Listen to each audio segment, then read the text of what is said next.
네, 이번에 소개해드릴 이야기는요. 드라마화까지 된 두 번이나 탈옥에 성공한 멕시코의 마약왕 이야기를 한번 해보려고 합니다. 두 번나? 재밌는 건 헐리우드 진출을 하려다가 네? 탈옥하고 헐리우드 진출을 하려다가 붙잡힌 대단한 이야기입니다. 사람이네. 영화에 나오시려고? 왜 그랬대요? 지금까지 나왔던 사람 중에 제일 이상하게 진짜. 희귀한 사람. 먼저 우선 이 남자에 대해서 간단하게 설명을 해드릴게요. 호아킨 구스만이라는 남자는요, 수십 년 동안 마약 조직 시날로아 카르텔을 운영하면서 마약의 국제적 배급, 총기 사용, 각종 범죄 행위를 저지른 혐의를 받아왔습니다. 나쁜 놈이네요. 그러면은 탈옥을 두 번이나 했다는 거예요? 네, 우선 2001년에 첫 번째 구속됐을 때는 정말 교도관들한테 뇌물을 줘서 호화 독방을 사용을 했는데 세탁물 속에 숨어서 탈옥을 했거든요. 그리고 이제 몇 년 뒤에 다시 수감이 됐을 때 두 번째 탈옥을 시도를 한 거죠. 그러면 이번에는 어떻게 탈옥을 했어요? 네, 영상이 준비되어 있습니다. 한번 보시죠. 좋아요. 뭐 하는 거야, 이 사람? 왜 계속 왔다 갔다 하지? CCTV도 있는데 어떻게? 그러니까 CCTV 있는데. 좀 위험한 인물이 있기 때문에 CCTV 달려 있는 그렇죠. 각방도 있어요.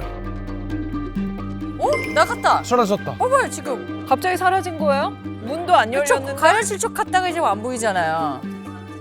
그러니까 뭐야? 거기 뭐가 있네. 근데 이게 이제 구스만이 사라진 곳에 사람이 한 명 딱 드나들 수 있는 커다란 구멍이 있었거든요. 근데 그 구멍 아래 높이 1.7m, 폭 70cm에서 80cm 정도의 땅굴이 연결돼 있었습니다. 땅굴이 네. 저기 그리고 더 놀라운 사실은 땅굴 스케일이었거든요. 바닥에 정교하게 레일이 레일이요? 깔려 있었고요. 심지어 환풍 시설까지 있었어요. 그리고 흙을 나를 때 사용한 오토바이. 뭐라고요? 오토바이까지? 오토바이까지. 그렇게 크단 말이야? 뭐 숟가락 파고 아까 벽에 그거는 걔네들은 진짜 너무 스케일이 다르네요. 너무 가난하다. 없어 보여. 심지어 정말 땅굴 길이가 1.5km 정도. 그러니까 공사를 하나 한 거죠. 네. 현지 언론은 적어도 4명의 인부가 하루에 8시간에서 10시간 정도 1년을 작업을 해야 가능한 규모라고 합니다. 세상에. 누가 판 거예요, 그거는? 이게 부하들을 독일로 보내서 3개월 동안 땅굴 파는 기술을 가르쳤다고 합니다. 독일이 대단하죠. 유학 같네, 유학. 아, 이게 대단한 정석이네. 부하들은 무슨 죄예요? 네, 그 멕시코 정부가요, 이 구스만을 잡기 위해서 현상금 6천만 페소, 그러니까 우리나라 돈으로 43억 원의 현상금을 내걸기도 했습니다. 그래서 한때는 오사마 빈 라덴 다음으로 현상금이 높았던 남자기도 했어요. 대박. 그런데 어떻게 잡힌 거예요? 이 구스만이 탈옥 이후에 6개월 동안 아주 꽁꽁 숨어 있었거든요. 그런데 자신의 탈옥 스토리가 멋진 영화가 될 수 있다는 생각에 영화 제작자들이랑 연락을 하다가 체포가 된 거죠. 사람의 욕심이야. 뭐야 이게? 그러면 지금은 다시 교도소에 있어요? 수감하고 있어요? 탈옥 6개월 만에 붙잡혀서 또 다시 교도소 신세를 지게 됐는데요. 기존의 종신형에다가 징역 30년형을 추가됐고, 그리고 마약 밀매 등으로 벌어들인 것으로 추정되는 우리나라 돈 약 15조 원을 추징하라는 명령까지 받게 됐습니다. 잘 됐다. 역시 권선 잘 됐어요. 야, 나쁜 일을 하면 벌을 받죠. 그리고 다행히 또 이 구스만이 재탈옥을 이제 우려하는 당국의 삼엄한 감시 속에서 좀비처럼 지내고 있다고 합니다. 왜요? 왜 좀비처럼 지내요? 이게 구스만 변호인에 따르면요, 자꾸 나는 매일 밤 2시간마다 계속되는 점호에 잠을 제대로 못 자고 있다. 교도관들이 나를 좀비로 만들고 있다.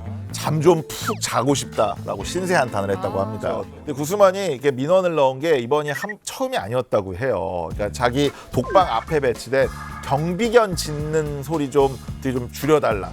그리고 매점을 좀 이용하게 해달라라고 요청을 했지만 다 거절당했다고 합니다. 아주 국값 털네. 저 그런 얘기도 들었어요.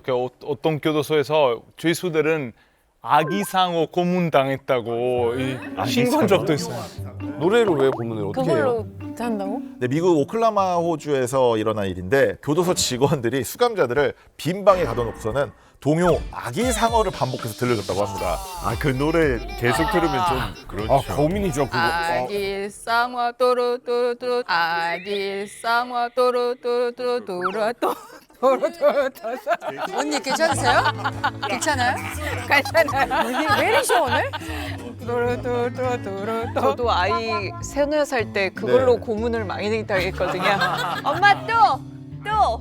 하루 한 150번 정도 들었어요. 진짜.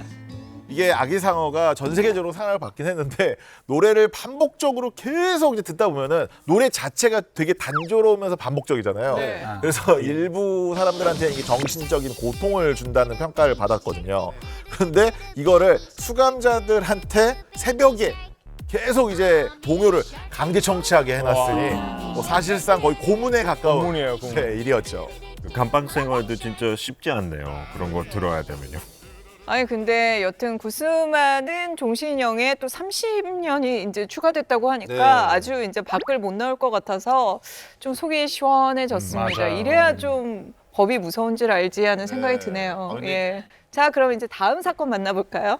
네, 이번에는요. 헐리우드 영화에서나 등장할 법한 역대급 스케일의 탈옥범을 만나보겠습니다. 아까 헐리우드 진출보다 더 역대급입니까? 이거보다 더 있으면 너무 신기하다. 뭡니까? 예. 먼저 이번 사건을 소개해드리기 전에 그의 이력을 먼저 말씀드릴게요. 사건의 주인공은 레드완 파이드라는 남자입니다. 프랑스에서 악명 높은 무장 강도로 명성이 자자합니다. 과거에도 다른 범죄로 10년을 복역했었고요. 그러다가 2009년에 가석방이 됩니다.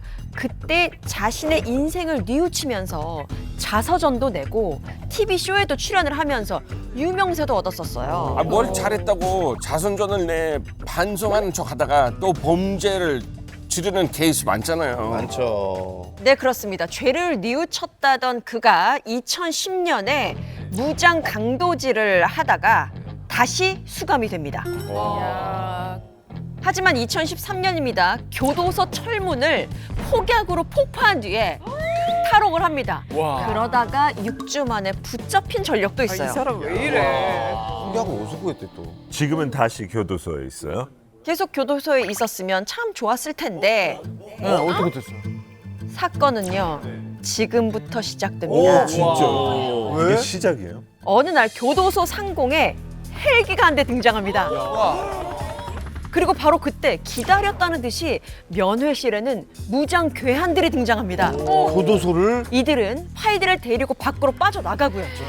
어머. 헬기는 또 이들을 태우고 유유히 사라집니다. 야 이거 진짜 영화 아닙니까? 진짜 영화. 영화예요, 영화. 당시의 상황에 담긴 영상이 오, 영상 공개됐습니다. 있어. 너무 재밌겠다. 실화예요, 이거? 실화입니다. 오, 진짜 헬기 소리 교도소 들려요. 내부에서 찍힌 영상이에요, 이게. 교도관들이 막 다급하게 뛰어가죠.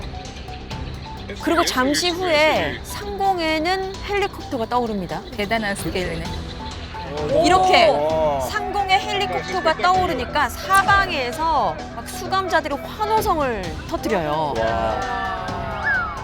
아니 뭐 스케일이 진짜 남다르네요. 역대급이네. 어마어마한데? 와. 범인들은 인근 항공학교에서 헬기를 빼앗았고 조종사를 위협을 해서 헬기를 몰게 했습니다. 작전에 성공한 다음에는 조종사와 헬기를 버린 뒤에 승용차로 갈아타서 도주를 한 거죠. 야, 대단하다. 범인들이 약간 교도소의 내부 구조를 완벽하게 알고 있었네. 그러니까요. 사전에 드론을 이용해서 와. 교도소의 구조를 파악했습니다. 다 파악해두고 똑똑하다. 실제로 그래서 헬기가 내린 곳을 보니까 비행 물체 접근을 막기 위해서 원래 그물망이 다 설치되어 있는데 유일하게 그 곳만 설치되지 않은 유일한 곳이었다고요. 와. 진짜 치밀하다. 머리가 이 사람 머리가 있는 사람이에요. 대단하다 대단해. 그래서 당국은 뭐 프랑스 전역 그리고 인터폴에 수배령을 다 내렸습니다. 그래서 경찰관 약 3천여 명을 투입했대요. 이분이 머리를 기른 그 모습. 너무 달라. 파이드는 탈옥 석 달 뒤에 파리 인근 도시에서 자신의 그 탈옥을 도운 그 공범들과 함께 붙잡혔습니다. 결국은 잡혔네요. 다행이네요. 그런데 이렇게 헬기를 이용해서 탈옥을 시도한 사건이 이번이 처음이 아니라고 아니 합니다. 무슨 헬기가 동네 무슨 자동차 뭐 자전거도 아니고 왜 이렇게 많아? 이 프랑스에서는 1986년입니다. 젊은 여성이 헬기 조종 기술을 배운 뒤에 무장 강도죄로 복역 중인 남편을 탈옥시키려던 사건이 있었습니다. 잘하는 짓이다 진짜 잘하는 짓이야.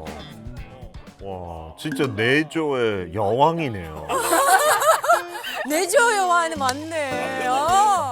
우리 와이프 절대 안 했을 거야. 얼마나 사랑했어요. 절대. 와, 사랑의 힘. 사건은 이렇습니다. 남편이 무장강도 혐의로 18년형을 선고받았어요.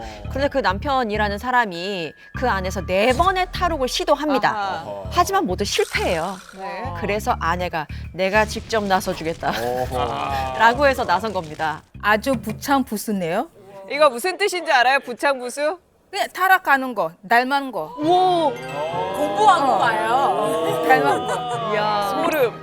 근데요, 탈옥에 실패합니다. 그래서 두 사람은 나란히 깜빵 신세를 지게 되는데 이렇게 전 세계적으로 헬기로 탈옥을 시도했던 사건이 무려 43건에 이른다고 해요.